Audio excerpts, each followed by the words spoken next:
Hello, my name's Grace. I'm a first year literature and writing major, and as of yesterday, I picked up a minor in theater. I've grown up here in San Diego with my parents, younger sister, and recently my grandpa moved in.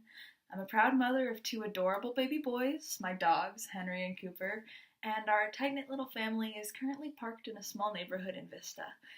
I could sit here and blab all day about all the little details of my life, but that's not the aim of this video, so I guess it's time to get to the point here.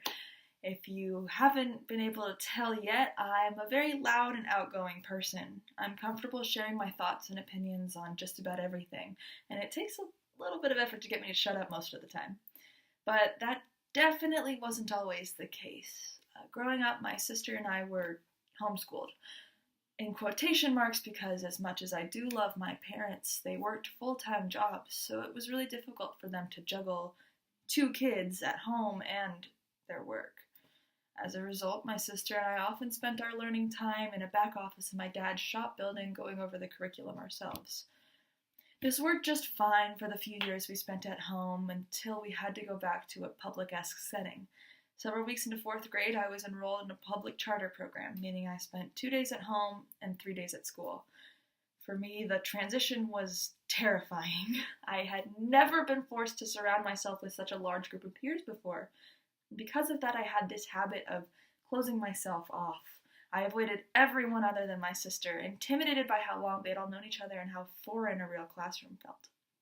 To make matters even worse, I had a burning detestment to anything even remotely feminine.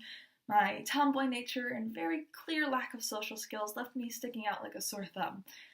My parents had picked up on my inability to open up and tried involving me in just about every sport you can think of. I tried soccer, I tried tennis, karate, gymnastics, mixed martial arts, swim, like everything. But it never really clicked. In case you couldn't tell by how dorky this video is, I was never really born to be an athlete. It wasn't until my dad urged me to audition for my school musical in 5th grade that something started to work. Because my school was a K-8, I was facing some pretty tough 13-year-old competition, but I persevered and landed my shining debut role as a plate in Beauty and the Beast Jr. For me, theater was never just a hobby. It was genuinely the most important thing in my life.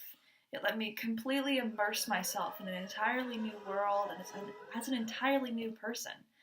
I quickly got involved with community productions alongside my school shows, and oftentimes I was in multiple shows at once.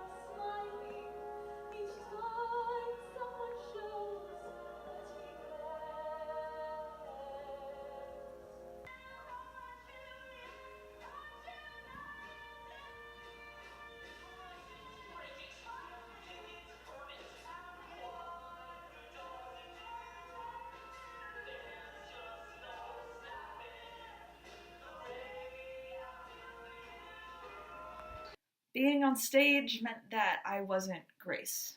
I wasn't the weird tomboy nobody wanted to eat lunch with. Being on stage meant that I was the butcher's dead wife coming back to haunt his fiance's new family. Being on stage meant I was a nerdy mascot who got to finally fall in love with the boy she'd been dreaming about. Being on stage meant I could fly, like literally fly, out of the place I was and go anywhere.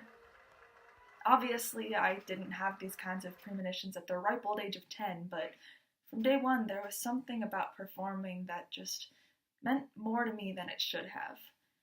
It let me be myself while simultaneously being an entirely different person. Because of that, I learned how to really just be me. So there you have it, my gushy monologue of self-discovery. After 8 years, I'm still actively participating in local theater and performing arts. I found a home in my casts that I never felt anywhere before. Special shout out to my dad for pushing me into auditioning in the first place. I can genuinely say that I wouldn't be where or who I am today if you hadn't. Thank you.